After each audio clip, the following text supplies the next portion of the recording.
Hello friends, आप देख रहे हैं स्पोर्ट्स विद रवीश। मैं हूं आपके साथ रवीश बिष्ट और आज मैं आपको इंफॉर्मेशन देने वाला हूं दोस्तों एशिया कप 2025 की। तो जिसने भी दोस्तों हमारे चैनल को सब्सक्राइब नहीं किया है वो चैनल को सब्सक्राइब कर लें, बेल आइकन को दबाना ना भूलें ताकि टाइम टू टाइम आपको नोटिफिकेशन मिलता रहे दोस्तों। तो दोस्तों जैसा कि आप जानते हैं कि 2026 का T20 वर्ल्ड कप इंडिया और श्रीलंका की मेजबानी में खेला जाएगा। लेकिन उससे पहले एक और इंपॉर्टेंट इवेंट है जो कि एक मल्टीलेटरल इवेंट है और उसका नाम है एशिया कप। और एशिया कप का जो मेजबान है वो है भारत और 2025 का एशिया कप जो है वो भारत में खेला जाना है। लेकिन जैसा कि आप जानते हैं कि चैंपियंस ट्रॉफी जब से हाइब्रिड मॉडल में हुई तो ये बोला गया कि इंडिया और पाकिस्तान के बीच में सब कुछ हाइब्रिड मॉडल में ही चलेगा।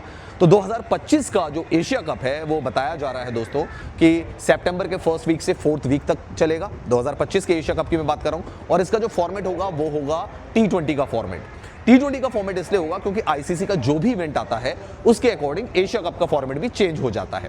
यानी 2026 में अगर T20 वर्ल्ड कप होना है तो एशिया कप भी T20 फॉर्मेट में ही खेला जाएगा। जैसे 2023 में जब एशिया कप हुआ था तो उस समय 2023 का 50 ओवर वर्ल्ड कप इंडिया में होना था। तो श्रीलंका में जो एशिया कप खेला गया था, मतलब आधा पाकिस्तान में और आधा श्रीलंका में खेला गया था, वो 50 ओवर के फॉर्मेट में खेला गया था। लेकिन इस बार का जो एशिया कप है दोस्तों वो खेला जाएगा T20 के फॉर्मेट में और ये सितंबर के फर्स्ट वीक से फोर्थ वीक तक चलेगा। एक चीज और आपको बता दूं, जैसा मैंने आपको कहा कि उसका मेजबान क्योंकि होस्ट जो है वो इंडिया है, तो ये हो सकता है कि श्रीलंका या यूएई, ये दो ऐसे वेन्यूज बताए जा रहे हैं जहां पर कि एशिया कप के मैचेस को शिफ्ट किया जा सकता है। आइदर यूएई यानी कि दुबई में इसके मैचेस होंगे या फिर दोस्तों मुकाबले खेले जाएंगे श्रीलंका में। एक चीज और है, इस बार 8 टीमें एशिया कप में 8 टीमें जो है वो पार्टिसिपेट करेंगी। इंडिया, पाकिस्तान, बांग्लादेश, श्रीलंका, अफगानिस्तान, ये तो हो गई दोस्तों 5 टीमें। इसके अलावा 3 और कौन कौन सी टीमें वो मैं आपको बता देता हूं। 3 टीमें होंगी ओमान, हांगकांग और साथ ही साथ यूएई। तो ये टीमें इसमें पार्टिसिपेट कर रही होंगी। एशिया कप में दोस्तों बताया जा रहा है कि कुल मिलाकर 19 मैचेस खेले जाएंगे और जैसा मैंने आपको बताया कि इसमें 8 टीमें पार्टिसिपेट कर रही हैं। तो दोनों मतलब जो 8 टीमें उनको 4-4 के ग्रुप्स में डिवाइड किया जाएगा।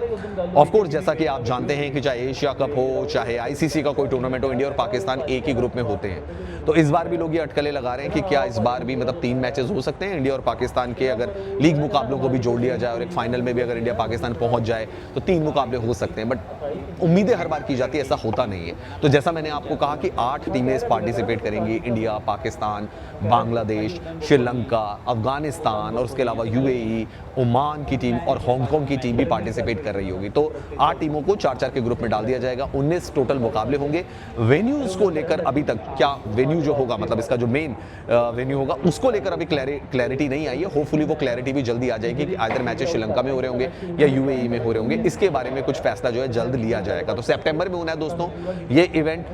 जैसा कि आप जानते हैं कि पिछले बार का जो एशिया कप था जो 2023 में खेला गया था उसकी होस्ट कंट्री थी पाकिस्तान, लेकिन वो हाइब्रिड मॉडल में हुआ था और वो फर्स्ट टाइम ऐसा हुआ था कि किसी टूर्नामेंट को हाइब्रिड मॉडल में आयोजित करवाया गया था। पाकिस्तान ने मुल्तान में, आपको याद होगा, नेपाल के खिलाफ अपना पहला मैच खेला था जिसमें बाबर आजम ने सेंचुरी मारी थी। और फिर इंडिया ने अपने मैचेस जो थे वो खेले थे श्रीलंका में और आपको याद होगा फाइनल में श्रीलंका को धोकर भी रख दिया था भारतीय क्रिकेट टीम ने। मोहम्मद सिराज की आपको जबरदस्त गेंदबाजी भी याद होगी उस एशिया कप की। तो अब एशिया कप जो 2025 का मेजबान कंट्री तो भारत है, लेकिन बताया जा रहा है कि ये जो एशिया कप है ये भी यूएई एंड श्रीलंका में शिफ्ट किया जा सकता है। एक और चीज दोस्तों, एशिया कप से भारतीय क्रिकेट बोर्ड जो है पैसे नहीं लेता है, बल्कि जो उसको जो प्रॉफिट होता है, जो उसके प्रॉफिट का शेयर होता है उसको डिस्ट्रीब्यूट कर देता है बाकी कंट्रीज में, ताकि वहां पे जो गेम है वो सरवाइव कर सके। तो ये भी इंडियन बोर्ड का एक अच्छा जेस्चर रहता है as far as Asia cup is concern.